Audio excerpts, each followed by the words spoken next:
शिवम पंडित तो 2007 में आई पहली फिल्म के अंत में अपनी जान दे चुका था। तो फिर सवाल यह है कि 2026 में आई आवारापन 2 में उसकी कहानी वापस कैसे आ गई? आखिर शिवम के साथ हुआ क्या था और इस बार उसकी जिंदगी उसे कहां लेकर जाने वाली है?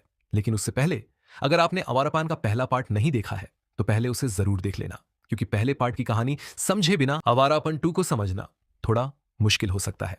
तो वीडियो शुरू होने वाली है, एक लाइक कर दो और चलिए शुरू करते हैं आवारापन 2 की कहानी। फिल्म की शुरुआत होती है हमारे हीरो शिवम पंडित से। शिवम आलिया की कब्र पर जाता है क्योंकि आज आलिया का जन्मदिन होता है। शिवम कब्र के पास बैठकर आलिया को जन्मदिन की बधाई देता है और उसकी पुरानी यादों में खो जाता है। वह आलिया से बातें करता है और कहता है, तुम्हारे बिना मैं रोज पल पल मरता हूं। पता नहीं ऊपर वाले ने मुझे दूसरी जिंदगी क्यों दी? क्या इस जिंदगी का भी कोई मकसद होगा? तभी शिवम को पास से एक बच्ची के रोने की आवाज सुनाई देती है। शिवम आवाज का पीछा करते हुए देखता है कि एक नन्ही सी मासूम बच्ची को कोई कब्रिस्तान में अकेला छोड़कर चला गया है। शिवम उस बच्ची को उठाता है और उसे एक अनाथ आश्रम में छोड़ आता है। लेकिन यहीं से शिवम की जिंदगी को एक नया मकसद मिल जाता है। वह उस छोटी सी बच्ची की देखभाल करने लगता है। हर महीने उसके रहने और खाने के लिए पैसे देता है। बच्ची बीमार पड़ती है तो उसके लिए दवाइयां लेकर आता है। और सबसे बड़ी बात, उस बच्ची का नाम भी शिवम ही रखता है, आलिया। शिवम की अपनी जिंदगी तो पूरी तरह बर्बाद हो चुकी थी। वह आज भी इधर उधर भटकता रहता था, लेकिन दूसरी तरफ छोटी सी आलिया धीरे धीरे बड़ी होती जा रही थी। एक दिन कुछ लोग आलिया को गोद लेने के लिए आते हैं, लेकिन आलिया उनके साथ जाने के लिए तैयार नहीं होती। वह शिवम से मिलने की जिद करती है। आखिरकार उसे शिवम के पास लाया जाता है। आलिया शिवम से कहती है कि वह किसी और के साथ नहीं जाना चाहती, लेकिन शिवम उसे समझाता है, उनके साथ जाओगी तो तुम्हें एक परिवार मिलेगा, तुम्हें प्यार मिलेगा, दोस्त मिलेंगे और एक अच्छी जिंदगी मिलेगी। आलिया कुछ देर सोचती है और फिर मासूमियत से पूछती है, तो फिर आप मेरे परिवार क्यों नहीं बन जाते? ये बात सुनकर शिवम के पास कोई जवाब नहीं होता, लेकिन वह खुद को संभालता है और आलिया को उन लोगों के साथ जाने के लिए समझा देता है। जाते जाते आलिया शिवम को एक कागज देती है। उस पर एक तस्वीर बनी होती है, एक पिता और उसकी बेटी की। अगले दिन शिवम एक ट्रक में बैठकर कहीं जा रहा होता है। तभी रास्ते में एक आदमी ट्रक को रोककर लिफ्ट मांगता है। वह आदमी भी उसी ट्रक में बैठ जाता है। कुछ देर बाद वह शिवम से कहता है, एक नमकहराम नमक बेच रहा है। शिवम उसकी बात सुनकर हैरान रह जाता है। तभी वह आदमी अपना परिचय देता है। वह इंटरपोल का अधिकारी समर सिंह है। समर कहता है, मुझे तुम्हारे बारे में सब पता है। तुम्हें 12 गोलियां लगी थी, फिर भी तुम जिंदा बच गए, और मुझे यह भी पता है कि तुम्हारी जान चीनी लोगों ने बचाई थी। फिर समर शिवम से कहता है कि अब उसे उसके लिए काम करना होगा, लेकिन शिवम साफ मना कर देता है। वह कहता है, तुम गलत आदमी के पास आ गए हो। वो शिवम तो बहुत पहले मर चुका है। तुम्हारे सामने जो आदमी बैठा है वो पूरी तरह बदल चुका है। तभी समर ऐसा राज बताता है जिसे सुनकर शिवम के पैरों तले जमीन खिसक जाती है। समर कहता है, आलिया के माँ बाप मारे जा चुके हैं और आलिया गायब है। फिर पूछता है, क्या अब भी तुम मेरे साथ काम नहीं करना चाहते? शिवम तुरंत कहता है, मैंने आलिया को एक बार खोया था, अब दोबारा नहीं खो सकता। समर उसे बताता है कि जिन लोगों ने आलिया को गोद लिया था वे असल में चाइल्ड ट्रैफिकिंग गिरोह का हिस्सा थे। दोनों मारे जा चुके हैं, लेकिन आलिया का कोई पता नहीं चला। इसका मतलब साफ था, आलिया को बेच दिया गया था। ये सुनते ही शिवम का खून खौल उठता है। एक मासूम 8 साल की बच्ची को बेच दिया गया था। शिवम कसम खाता है, मैं आलिया को बचाकर रहूंगा। अगले दिन समर शिवम को बताता है कि आलिया को बैंकॉक भेज दिया गया है, लेकिन बैंकॉक में हालात इतने आसान नहीं थे। वहां 2 बड़े गैंग एक्टिव थे। एक गैंग को अमृत सिंह लीड करता था और दूसरे गैंग की कमान थी क्वीन ऑफ बैंकॉक नफीसा के हाथों में। समर शिवम से कहता है, तुम्हें अमृत सिंह के गैंग में शामिल होना है और पता लगाना है कि सारे बच्चे कहां हैं। शिवम हैरान होकर पूछता है, सारे बच्चे? तब समर उसे बताता है कि सिर्फ आलिया ही गायब नहीं हुई है, उसकी तरह 40 और बच्चे बेचे जा चुके हैं। कोई पाकिस्तान से है, कोई बांग्लादेश से, कोई भारत से और कोई नेपाल से। और अगर समय रहते उन्हें नहीं बचाया गया तो इन बच्चों को अलग अलग जगहों पर बेच दिया जाएगा। अब शिवम के पास सिर्फ आलिया को बचाने का मिशन नहीं था, बल्कि उन सभी बच्चों को बचाने की जिम्मेदारी थी। अगले दिन शिवम बैंकॉक पहुंच जाता है। एयरपोर्ट पर समर उसे एक टैक्सी, उसका लाइसेंस और गाड़ी के जरूरी कागजात देता है, लेकिन साथ में एक चेतावनी भी देता है, अगर बैंकॉक पुलिस ने तुम्हें पकड़ लिया तो मैं तुम्हें पहचानने से साफ इनकार कर दूंगा और जरूरत पड़ी तो तुम्हें गोली भी मार सकता हूं। शिवम ये सुनकर बस इतना कहता है, मैं इस खेल को पहले से जानता हूं। और यहीं से शुरू होता है शिवम का सबसे खतरनाक मिशन। अब शिवम अमृत सिंह के सभी आदमियों के बारे में जानकारी जुटाने लगता है। उसके गैंग में 3 लोग सबसे खास थे। पहला था जयदीप, जो अमृत सिंह का सबसे वफादार आदमी था। दूसरा था चंगेज, जो अमृत के ड्रग नेटवर्क को संभालता था। लोग कहते थे कि वह इतना बड़ा दरिंदा है कि इंसान को भी कच्चा खा सकता है। और तीसरा था महमूद अली, जो अमृत सिंह के सारे पैसों का हिसाब किताब संभालता था। अमृत सिंह के 3 बच्चे थे। सबसे बड़ा बेटा सिकंदर, जिसे एक गंभीर बीमारी थी। दूसरी थी उसकी बेटी जारा, जो चिराग की रोशनी की तरह खूबसूरत थी। और सबसे छोटा बेटा था जोरावर, जो अपने पिता से भी आगे निकलना चाहता था। उसका सपना था कि अमृत के बाद पूरे गैंग की गद्दी उसी के हाथ में आए। अगले दिन अमृत सिंह जोरावर को अपने पास बुलाता है और उसे जोरदार थप्पड़ मारते हुए कहता है, तुमसे किसने कहा था कि तुम ह्यूमन ट्रैफिकिंग का धंधा शुरू करो? ड्रग्स का धंधा कम था क्या, जो एक और मुसीबत पाल ली? जोरावर अपनी गलती के लिए पिता से माफी मांगता है और कसम खाता है कि वह दोबारा ऐसा कुछ नहीं करेगा। लेकिन जैसे ही अमृत वहां से जाने लगता है, जोरावर उसे पीछे से पकड़ लेता है और बार बार माफी मांगने लगता है। अमृत उसे माफ तो कर देता है, लेकिन अगले ही पल जोरावर धीरे धीरे उसके गले तक पहुंचता है और उसका गला दबाकर उसे मार देता है। अगले दिन अमृत सिंह के अंतिम संस्कार में जोरावर देखता है कि उसका बड़ा भाई सिकंदर वहां मौजूद नहीं है। वह सिकंदर के पास जाता है और उसे कमजोर होने के लिए डांटता है। फिर उसके हाथ में बंदूक देते हुए कहता है, तुम जोरावर के भाई हो, कमजोर नहीं हो सकते। तभी जारा बीच में आ जाती है और जोरावर को अपने बड़े भाई के साथ बदतमीजी करने के लिए डांट देती है। लेकिन तभी नफीसा के गैंग के लोग उन पर हमला कर देते हैं। किसी तरह तीनों भाई बहन अपनी जान बचाकर सड़क तक पहुंचते हैं। जोरावर एक टैक्सी रोकता है, ड्राइवर पर बंदूक तानता है और उसे तेज गाड़ी चलाने के लिए कहता है। लेकिन जोरावर को जरा भी अंदाजा नहीं था कि जिस ड्राइवर को उसने बंदूक दिखाकर टैक्सी चलाने पर मजबूर किया है, वह कोई आम ड्राइवर नहीं बल्कि शिवम पंडित है। शिवम तीनों भाई बहनों को नफीसा के आदमियों से बचा लेता है। इसके बाद जोरावर अपने सिक्योरिटी गार्ड पर भड़क जाता है और उसे गोली मारने वाला होता है। वह गुस्से में कहता है, तुम्हारे होते हुए इन पर हमला कैसे हो गया? तभी जारा बीच में आकर जोरावर को रोक देती है, लेकिन जोरावर पूरी तरह सनकी हो चुका था। जारा के हटते ही वह अपने सिक्योरिटी गार्ड को गोली मार देता है। उधर शिवम उनसे अपने टैक्सी के किराए के पैसे मांगता है। तभी चंगेज शिवम के साथ बदतमीजी करने लगता है। यह देखकर शिवम का गुस्सा भड़क जाता है और वह चंगेज की जमकर पिटाई कर देता है। शिवम की लड़ाई देखकर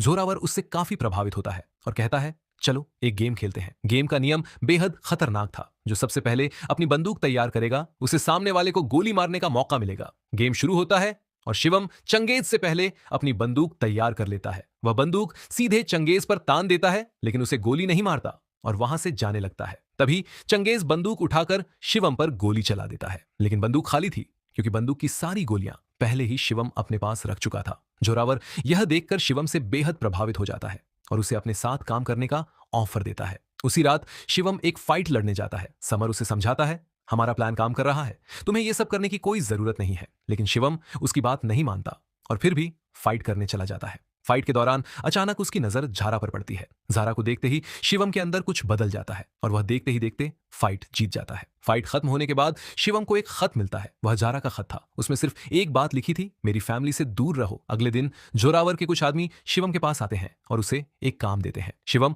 उस काम के लिए निकल जाता है, लेकिन यहाँ एक बड़ा राज सामने आता है। जोरावर के आदमियों ने शिवम को नफीसा के एक खास आदमी उमर को पकड़कर जोरावर के पास लाने के लिए भेजा था। उधर जोरावर और उसके आदमी आपस में बात कर रहे होते हैं। अगर वह जिंदा वापस आ गया तो उसे अपने साथ रख सकते हैं, और अगर वापस नहीं आया तो समझ जाना कि शिवम खत्म हो चुका है। लेकिन उन्हें क्या पता था, शिवम पंडित को खत्म करना इतना आसान नहीं था। उधर शिवम को नफीसा के गुंडे बुरी तरह पीटकर एक जगह लटका देते हैं। तभी वहां नफीसा आती है और अपने गुंडों से कहती है, इसे नमक के नीचे दफना दो, कुछ समय बाद इसकी सिर्फ हड्डियां बचेंगी। गुंडे शिवम को एक गड्ढे में फेंक देते हैं और उसके ऊपर ढेर सारा नमक डाल देते हैं। लेकिन शिवम को मारना इतना आसान थोड़ी है। कुछ देर बाद शिवम नमक के अंदर से बाहर निकल आता है और नफीसा के एक एक गुंडे को खत्म कर देता है। इसके बाद शिवम उमर का सिर जोरावर के कदमों में फेंक देता है। जोरावर शिवम की हिम्मत और ताकत देखकर काफी प्रभावित होता है और उसे अपने गैंग में काम पर रख लेता है। वह शिवम से कहता है कि उसे उसके भाई सिकंदर और जारा की सुरक्षा करनी होगी। शिवम अपना काम अच्छी तरह कर रहा था। तभी अचानक जोरावर उसके पास आता है और उसे ड्रग्स लेने के लिए कहता है। शिवम मना कर देता है। तब जोरावर कहता है, मुझे लगा था सिर्फ पुलिस वाले ही ड्रग्स नहीं लेते। यह सुनते ही शिवम ड्रग्स ले लेता है। तभी जोरावर उससे एक और सवाल करता है, अगर तुम्हें मेरे इन आदमियों में से किसी एक को मारना हो तो किसे मारोगे? शिवम जवाब देता है, मैं बिना वजह किसी को नहीं मारता। तब जोरावर उसे बताता है कि उसके गैंग में कोई एक गद्दार है, लेकिन उसे यह नहीं पता कि वह गद्दार आखिर है कौन। जोरावर शिवम से कहता है, तुम उसे ढूंढो और जल्दी ढूंढो। जोरावर के वहां से जाते ही ड्रग्स के ओवरडोज के कारण शिवम बेहोश हो जाता है। उस हालत में जारा उसकी मदद करती है। बेहोशी में शिवम बार बार सिर्फ एक ही नाम लेता है, आलिया आलिया। अगले दिन शिवम गुस्से में समर से कहता है, क्यों ना जोरावर को मारकर ये सब यहीं खत्म कर दिया जाए। शिवम यहां आलिया को ढूंढने आया था, गैंग के किसी गद्दार को नहीं। लेकिन समर उसे समझाता है, नहीं, जोरावर को नहीं मार सकते। अगर हमने ऐसा किया तो हमें कभी पता नहीं चलेगा कि बच्चे कहां हैं, क्योंकि सिर्फ जोरावर को पता था कि बच्चों को कब, कहां और किस जगह भेजा जा रहा है। समर आगे कहता है, अगर तुम ये नहीं कर सकते तो चले जाओ, मैं अकेला सबको बचा लूंगा, तुम्हारी आलिया को भी। इसके बाद समर शिवम को एक जरूरी जानकारी देता है। अगले दिन एक कंटेनर आने वाला था और शक था कि शायद उसी कंटेनर में बच्चों को लाया जा रहा है। अगली सुबह शिवम वहां पहुंच जाता है और कंटेनर नीचे उतारने को कहता है। शिवम कहता है, मुझे देखना है कि इसके अंदर क्या है, लेकिन जयदीप उसे रोकते हुए कहता है, कल के आए इस छोरे में इतनी हिम्मत। इसके बाद जयदीप जोरावर को फोन करता है और पूरी बात बताता है। जोरावर कहता है, वो जैसा कह रहा है वैसा ही करो। कंटेनर नीचे उतारा जाता है और उसे खोलकर देखा जाता है, लेकिन अंदर बच्चों की जगह सिर्फ ड्रग्स होती है। शिवम निराश होकर वहां से चला जाता है। अगले दिन वह सिकंदर और जारा को कॉलेज छोड़ने जाता है। वह जारा को उसकी मदद के लिए धन्यवाद देता है। तभी जारा शिवम से पूछती है, ये आलिया कौन है? शिवम जवाब देता है, वो मेरे दिल का सुकून थी जो अब कहीं खो गई है। थोड़ी देर बाद शिवम समर से बात कर रहा होता है और उसे बताता है कि कंटेनर में बच्चे नहीं थे, वह अब भी बच्चों को ढूंढ रहा था। तभी अचानक पीछे से जोरावर शिवम के सिर पर बंदूक तान देता है और पूछता है, तुम किसे ढूंढ रहे हो? शिवम तुरंत झूठ बोल देता है, तुमने ही तो कहा था कि गैंग में जो गद्दार है उसे ढूंढो। जोरावर वहां से चला जाता है। इसके बाद वह जारा और सिकंदर के पास पहुंचता है। जोरावर अपने भाई सिकंदर का हाथ पकड़कर उसके साथ डांस करने लगता है, जबकि जारा गिटार बजा रही होती है। तभी जोरावर जारा से कहता है कि उसे उसकी मदद चाहिए, वह एक नया बिजनेस शुरू करने वाला है। लेकिन जारा साफ मना कर देती है और कहती है, मैं इस दुनिया का हिस्सा नहीं बन सकती। जारा की बात सुनकर जोरावर गुस्से में आ जाता है। वह कहता है, तुम्हारी जैसी ही हमारी मां भी थी, जो इस दुनिया को छोड़कर एक अलग जिंदगी जीना चाहती थी, लेकिन उसके साथ क्या हुआ ये तुम जानती हो। फिर वह जारा को धमकी देते हुए कहता है, ऐसा ना हो कि तुम्हारे साथ भी वही हो। यह सुनते ही जारा जोरावर को थप्पड़ मार देती है। जोरावर किसी तरह खुद को जारा पर हाथ उठाने से रोकता है, लेकिन गुस्से में वह जारा का गिटार तोड़ देता है और कहता है, आज के बाद तुम्हारा गाना बजाना बंद होना चाहिए। इसके बाद कुछ समय के लिए कहानी में शिवम और जारा के बीच एक भावुक रिश्ता बनने लगता है। दोनों धीरे धीरे एक दूसरे पर भरोसा करने लगते हैं। तभी शिवम को इंटरपोल ऑफिसर का फोन आता है। वह बताता है कि खबर मिली है कि आज नफीसा और जोरावर के गैंग के किसी मुखबिर के बीच मीटिंग होने वाली है। समर कहता है, यही मौका है, तुम जयदीप को रंगे हाथ पकड़ सकते हो। तभी वहां जयदीप आ जाता है और शिवम से पूछता है, किससे बात कर रहे हो? शिवम तुरंत जवाब देता है, नफीसा से उसने मुझे मिलने के लिए बुलाया है। इतना कहकर शिवम वहां से चला जाता है। कुछ देर बाद शिवम उसी जगह पहुंच जाता है जहां नफीसा की मीटिंग होने वाली थी। वह जयदीप का इंतजार कर रहा होता है, लेकिन तभी नफीसा से मिलने कोई और वहां पहुंच जाता है और उसे देखकर शिवम को अपनी आंखों पर यकीन नहीं होता। वह कोई और नहीं बल्कि जारा थी। जारा नफीसा से कहती है, हमारा डील अब खत्म हो चुका है। नफीसा जवाब देती है, क्यों? क्योंकि तुम्हें लगता है कि मैंने अमृत के अंतिम संस्कार में गोली चलवाई थी। जारा कहती है कि नफीसा ने उससे वादा किया था कि वह जोरावर को कोई नुकसान नहीं पहुंचाएगी। नफीसा कहती है, अगर मैं जोरावर को मारना चाहती तो वो अब तक जिंदा नहीं होता, और अमृत के अंतिम संस्कार में गोली मैंने नहीं चलवाई थी। जारा हैरान होकर पूछती है, तो फिर गोली किसने चलवाई थी? नफीसा उससे कहती है, उस दिन हुई गोलीबारी में सबसे ज्यादा फायदा किसे हुआ था? जारा कुछ सोचती है और फिर उसके मुंह से सिर्फ एक नाम निकलता है, शिवम। लेकिन अगले ही पल जारा खुद सवाल करती है, लेकिन शिवम ऐसा क्यों करेगा? जारा के वहां से निकलते ही शिवम भी उसके पीछे निकल पड़ता है। जैसे ही जारा को एहसास होता है कि कोई उसका पीछा कर रहा है, वह तुरंत पीछे मुड़कर शिवम पर बंदूक तान देती है। शिवम भी उस पर बंदूक तान देता है। जारा गुस्से में कहती है, मैं तुम पर भरोसा करने लगी थी, लेकिन तुम भी बाकी इंसानों जैसे ही निकले। शिवम जवाब देता है, ये बात वो लड़की कह रही है जो अपने ही परिवार को धोखा दे रही है। फिर शिवम जारा को असली बात बताता है, अगर तुम मुझे मारना चाहती हो तो मार दो, लेकिन याद रखना मैं हर बार वापस आऊंगा और तुम्हारे खिलाफ खड़ा रहूंगा। इसके बाद शिवम उसे बताता है कि जोरावर जो नया बिजनेस शुरू कर रहा है वो असल में क्या है। तुम्हें पता भी है तुम्हारा भाई कौन सा नया बिजनेस शुरू कर रहा है? बच्चों की तस्करी का। जोरावर ने 40 मासूम बच्चों को अगवा किया था। शिवम कहता है, जब तक मैं उन 40 बच्चों को बचा नहीं लेता तब तक मुझे कोई नहीं मार सकता। अब जयदीप और महमूद एक नाव में बैठकर अपने किसी पुराने ठिकाने की तरफ जा रहे होते हैं। जयदीप पूछता है, जोरावर का नया बिजनेस क्या है? चंगेज को पता है, लेकिन मुझे नहीं पता। महमूद, क्या तुम्हें पता है? महमूद कोई जवाब नहीं देता। वहां पहुंचने के बाद जयदीप को पता चल जाता है कि जोरावर का नया बिजनेस आखिर है क्या। जैसे ही वह छोटे छोटे मासूम बच्चों को पिंजरों में बंद देखता है, उसका गुस्सा 7वें आसमान पर पहुंच जाता है। वह वहां से चला जाता है। उधर हम आलिया को देखते हैं जो महमूद से बात कर रही होती है। आलिया कहती है, ये बच्ची बहुत बीमार है, इसे अपने घर जाना है। महमूद जवाब देता है, ठीक है बच्चों, मैं तुम सबको एक एक करके तुम्हारे घर पहुंचा दूंगा। अगले दिन शिवम जोरावर को फोन करके बता देता है कि गद्दार महमूद ही है। जोरावर तुरंत महमूद को पकड़ लेता है और उसे मारने का आदेश जयदीप को देता है। जयदीप अपने दोस्त को मारना नहीं चाहता था, उसे यकीन ही नहीं हो रहा था कि महमूद गद्दार हो सकता है, लेकिन आखिरकार उसे महमूद को मारना पड़ता है। इधर शिवम और जारा की मुलाकात होती है। दोनों एक दूसरे से अपने अपने राज छिपा रहे थे। तभी जारा अपनी कहानी शिवम को बताती है। वह कहती है कि बचपन में उसका पिता उसे भी इसी खून खराबे की दुनिया में लाना चाहता था, लेकिन उसकी जगह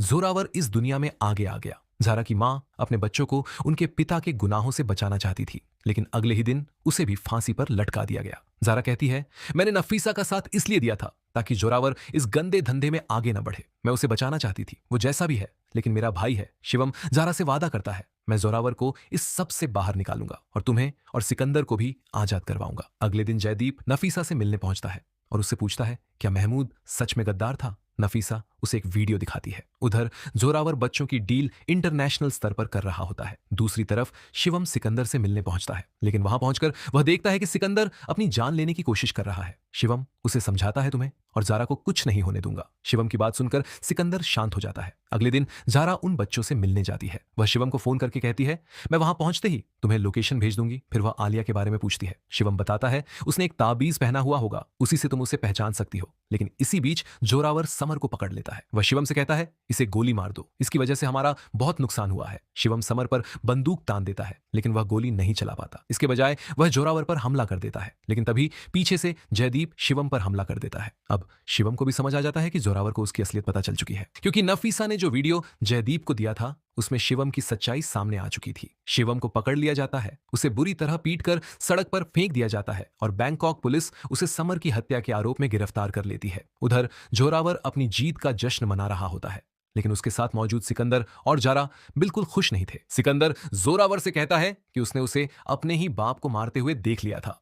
दूसरी तरफ बैंकॉक पुलिस शिवम को बुरी तरह टॉर्चर कर रही होती है और उससे पूछती है, तुमने समर को क्यों मारा? शिवम कहता है, एक आदमी है जो साबित कर सकता है कि मैं कोई गुंडा या खूनी नहीं हूं। उस आदमी को बुलाया जाता है। यह वही इंटरपोल अधिकारी था जिसने बैंकॉक पहुंचने के बाद शिवम को टैक्सी और उसके कागजात दिए थे, लेकिन बैंकॉक पुलिस के सामने वह शिवम को पहचानने से साफ इनकार कर देता है। जेल के अंदर शिवम की हालत लगातार खराब होती जा रही थी। उसे लगातार पीटा जाता और टॉर्चर किया जाता था। तभी जेल में शिवम से मिलने जोरावर और जारा आते हैं। जारा शिवम को आलिया का ताबीज देती है और बताती है, मैं आलिया को नहीं बचा पाई। यह सुनकर शिवम पूरी तरह टूट जाता है। उसे लगता है कि अब सब खत्म हो चुका है, लेकिन तभी उसकी यादों में आलिया की आवाज गूंजती है, शिवम तुम हार नहीं मान सकते। वो बच्चे आज भी एक उम्मीद में होंगे कि कोई उन्हें बचाने जरूर आएगा। तुम उन्हें आजाद कराओगे और ये अल्लाह की नजर में एक नेक काम होगा। आलिया की बातें शिवम के अंदर फिर से हिम्मत भर देती हैं। अगले दिन जब शिवम को दूसरी जेल में शिफ्ट किया जा रहा होता है, वह पुलिस को चकमा देकर वहां से भाग निकलता है।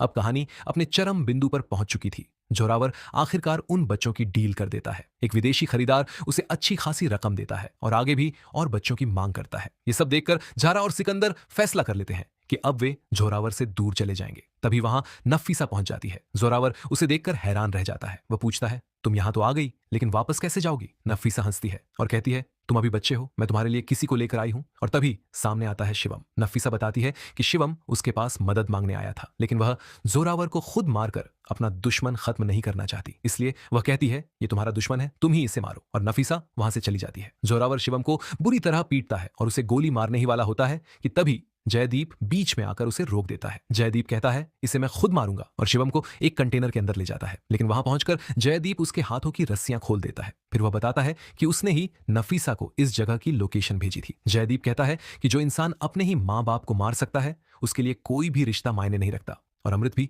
यही चाहता था कि बच्चों की तस्करी का धंधा बंद हो। अब शुरू होता है फिल्म का सबसे बड़ा एक्शन सीक्वेंस। चारों तरफ मारपीट और गोलियों की आवाज गूंजने लगती है और यहाँ शिवम अपना पूरा दम दिखाता है। वह एक एक करके जोरावर के आदमियों को खत्म कर देता है। अब बारी जोरावर की थी, लेकिन तभी जोरावर बच्चों में से एक को पकड़ लेता है और उसे गोली मार देता है। शिवम दौड़कर उस बच्चे के पास पहुंचता है। तभी आलिया शिवम को पहचान लेती है। जोरावर तुरंत आलिया को पकड़ लेता है और हैरानी से कहता है, मुझे लगा था तुम मर चुकी हो, लेकिन तुम तो जिंदा हो। फिर उसकी नजर आलिया के ताबीज पर पड़ती है। वह पूछता है, तुम्हारा ताबीज किसी दूसरी लड़की के पास क्यों था? आलिया बताती है कि वह लड़की बहुत बीमार थी, इसलिए उसने अपना ताबीज उसे दे दिया था ताकि उसकी मदद हो सके। अब जोरावर आलिया को बंधक बना लेता है। फिर वह शिवम से कहता है, जारा पर बंदूक तानो। इसके बाद जोरावर जारा से कहता है, तुम दोनों की बंदूकों में एक एक गोली है, देखते हैं पहले कौन किसे मारता है। लेकिन इससे पहले कि शिवम या जारा कुछ कर पाते, सिकंदर जोरावर को गोली मार देता है। जोरावर को अपनी आंखों पर यकीन नहीं होता। जिस भाई को वह हमेशा कमजोर समझता था,